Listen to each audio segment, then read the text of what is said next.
Matthews, on video, has said that he likes Lenin. He likes Saul Alinsky. He likes communism. But then the Tea Parties hold up signs saying we don't want communism, and he calls them nuts. See, that's how arrogant somebody like Chris Matthews is he makes millions of dollars a year. What is it, $3-4 million a year?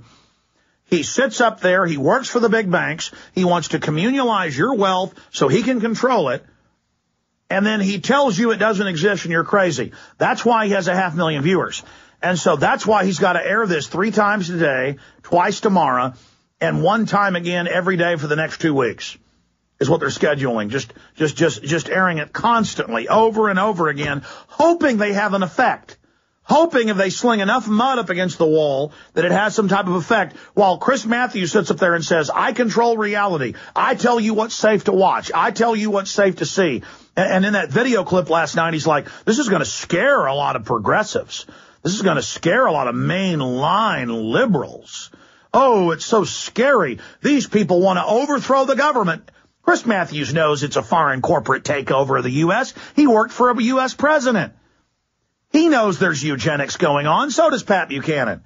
He knows all of this is real. Now, here's the key clip. They say this Alex Jones is being legitimized by Rand Paul. That's not really what they're worried about. They're worried about my message becoming mainstream. And they know that if people start talking about poison in the water, and if people start talking about brainwashing on television, and if people start talking about GMO food sterilizing them, and if people start talking about world government and real issues that are there, it's game over. No one's going to care anymore hearing how scary the militia is and the federal judges ordered their release. It was all fake. No one is going to, because they're going to know the real killers, the real control freaks are the people running our government. This is a group of criminals to the max. Let's finish up with this clip.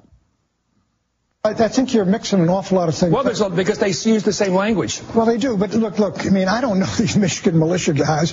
I don't go out with them into the woods and things like that. And I don't know if these guys with guns and things like that really represent a Tea Party. What you got to ask, Chris, is, pause again. How is it that See, they're scared.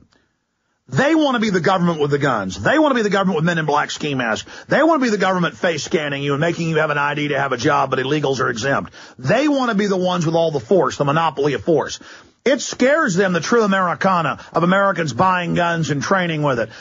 It scares them that 20+ million guns have been sold in the last year and a half, breaking all records. It scares them that people are getting real and are not caring about the political correctness of basically wetting themselves every time Chris Matthews shows them a gun. And I won't have time to play the whole piece, but at the end of the 8-minute piece, Chris Matthews says, they've got guns! They're wearing guns! Well, yeah. How can they ban all guns if people start wearing guns everywhere? Then all the sheep go, I thought guns are illegal. You know, the average sheep in Austin, Texas, I talked to, the middle of Texas, they believe guns are illegal. If they come to your house to clean your carpet or fix your toilet, and they're not from Texas, I mean, it's happened to me, and they see a gun case, they begin living in fear. Just like that Chris Matthews reporter, the producer of the show that came down here to interview me. She saw a gun on the shelf over here and literally couldn't breathe and was hyperventilating and started crying. And I thought something was wrong with her because she couldn't talk for about 60 seconds. It was, and literally was in such terror she couldn't breathe. And I was like, what's wrong? I put my hands on her. What's wrong? She's like, I'm sorry. I saw it. And again, she feels safe when she sees a guy in a SWAT team with a gun or a FEMA camp or, checkpoints or body scanners. She's like, oh, the government hurting us and lining us up and checking our papers. That's freedom. But she sees a slave with a gun and she goes into convulsions of fear. Her religion is being disarmed and weak. And so these cloistered little elitists, they have taught people to have a psychological revulsion of women that are women, cars that are cars, men that are men, just red-blooded Americana, everything that flag really symbolizes, private property, Constitution, real capitalism, not crony capitalism. They hate it.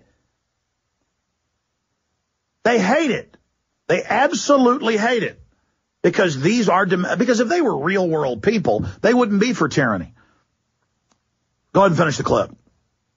Tea Party that you describe in a 1-hour documentary as very dangerous and in some ways threatening had a 2-to-1 approval record, and the Tea Party was more admired and approving of than the Democratic Party and the Republican Party as of a couple of months ago. Where you've got it pretty close, I think, Chris, is the second part. I think the first part would be like me doing a documentary on the civil rights movement and starting off with Stokely Carmichael and H. Rap Brown and, Malcolm X and Elijah Muhammad, and then you get around to Whitney Young and yeah, but Martin Luther King was never a black nationalist. He wasn't calling for separation. Let me go to you, David. It seems to me what strikes me in doing this and reporting it is that you...